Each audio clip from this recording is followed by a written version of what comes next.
Hi everyone. In today's session, we will analyze or look into a well-written sample of a proposal report. Let's start with a recap of our previous lessons. Previously, we discussed that a proposal follows a structure, an introduction, two body paragraphs, and a recommendation at the end. Each of these paragraphs has specific required elements, as you can see on the second column.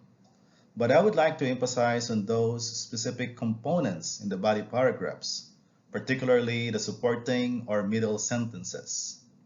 As we have learned, these sentences must compare and contrast the two options based on a particular factor. Say, for instance, comparing two laptops based on their design. This is very important because if you are able to effectively compare and contrast the two options, the decision you made on them will feed or be the basis of your recommendation in the final paragraph.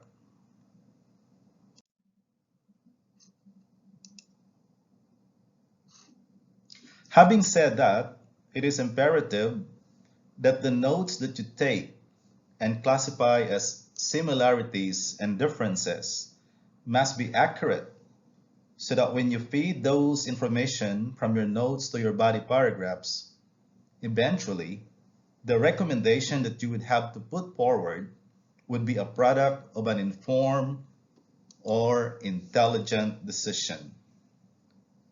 Of course, as opposed to a recommendation which has no logical basis at all, or is something taken out of the blue, so to speak. So what makes a good introduction? Let's look into this proposal by a company named Biotech. It's expanding to Europe. So here's the introduction. The sentences are color-coded on purpose for us to distinguish the different elements of an introduction. Now, can you identify where the background sentence is, the option statement, and the thesis or the purpose statement as well?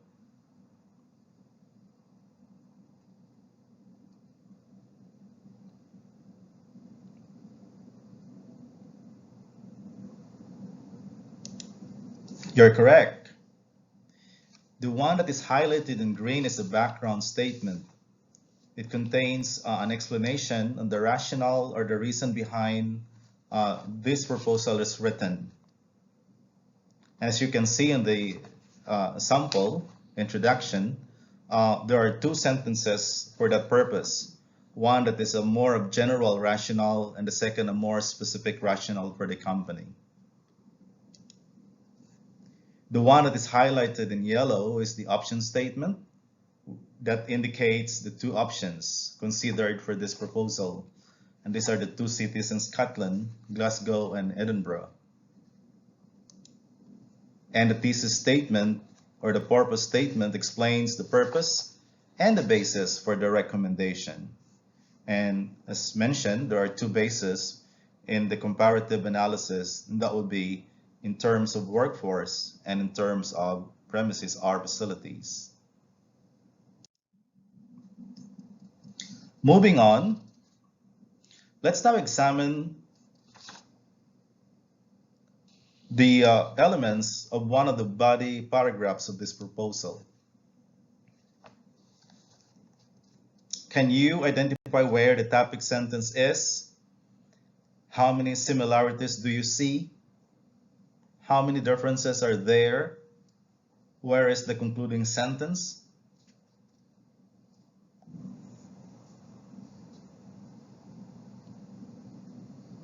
Aside from those, can you also identify comparative language, the connectors, and the adjectives used?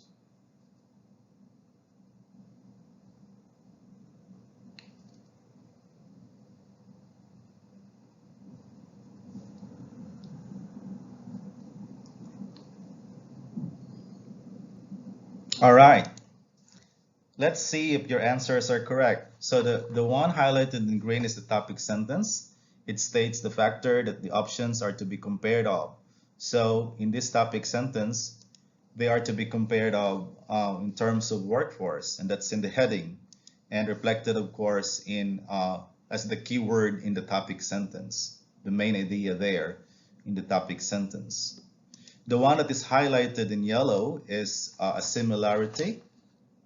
The two options are, or the two cities are similar in terms of the graduate degree programs offered in their cities. And you have the one highlighted in purple are the two differences. The two cities or the two options are different in terms of the number of skilled and experienced scientists in the R&D sector, as well as they are different in terms of the number of technological innovation that they have produced in the period of 5 years from 2015 to 2020. And as you can see also, the one that are circled with blue are the comparative adjectives used in stating these differences. And as you can see also, the one that are highlighted with underlines as well as in bold letters are those comparative connectors used for both similarity and differences. And finally, you have your concluding sentence highlighted in blue, and this concluding sentence states the decision on the factor that the options are compared on. So in this particular example, the writer decides or chooses Edinburgh as having more advantages in terms of workforce compared to the city of Glasgow.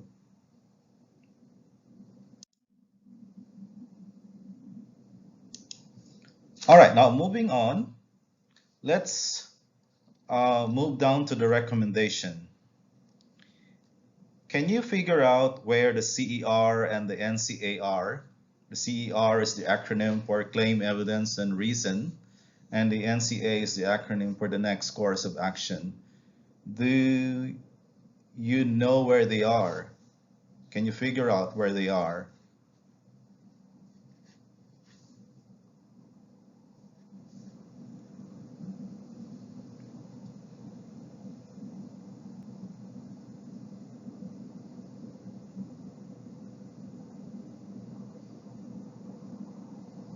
Good job, you're right. So the one highlighted in green is the claim. It states the recommendation or the choice, which in this case, the city of Edinburgh.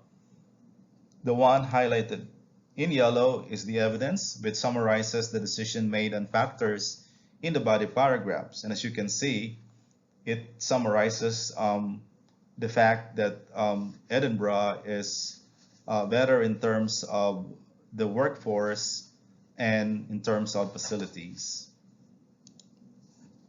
The one highlighted in purple is the reason. It explains why the factors from which decision is based is very important. And as you can see in the example, these facilities and workforce are essential for the company to achieve its strategic goals. And finally, the NCA or the next course of action details the next logical steps to do to implement the decision. So in this particular example, we see two steps. One is to find a suitable building to house the facility, and the second one is to contact the manpower agency to recruit the staff that would be qualified to work for biotech. Finally, let's put all those elements back together. So as you can see, in the first two slides, I've mentioned that the proposal has these components as its structure. And we've been analyzing three samples, components of the biotech proposal. So let's just make sense of where they fit in the overall proposal. So you have for the introduction, the background as you've seen uh, is the expansion project that biotech plans to Europe. And then for the options, they've considered the two cities in Scotland. The purpose is to compare the cities and make recommendation based on availability of workforce and as well as facilities. And in the first body paragraph, because we've only looked into one body paragraph, uh, the first factor, workforce, was um, discussed, and that's obviously reflected in the topic sentence. And in the supporting details, it discussed one, similarity and two differences, similarity in the graduate education, and two differences on qualification and innovation. And then you have the concluding sentence where the decision was made that Edinburgh is better in terms of the availability of manpower or workforce. We have not seen the sample for body paragraph number 2, but for purposes of discussion, uh, obviously the factor number 2, which is on facilities, is the topic, the main idea for the topic sentence in body paragraph number 2. And apparently, the decision is also on Edinburgh as a city that has the more available facilities that can um, facilitate, of course, the R&D activities of biotech.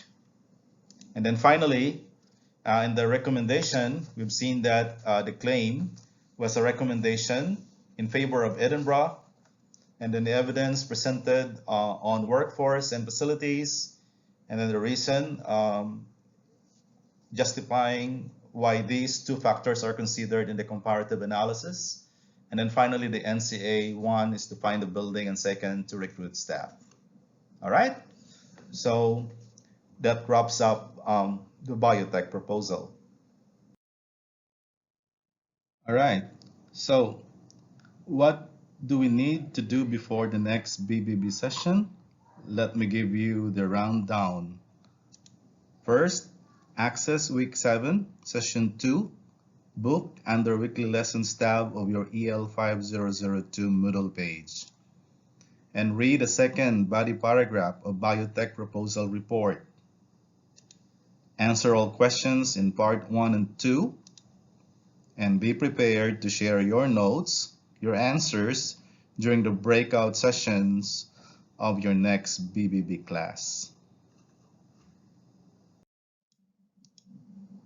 So that's all we have for today's session.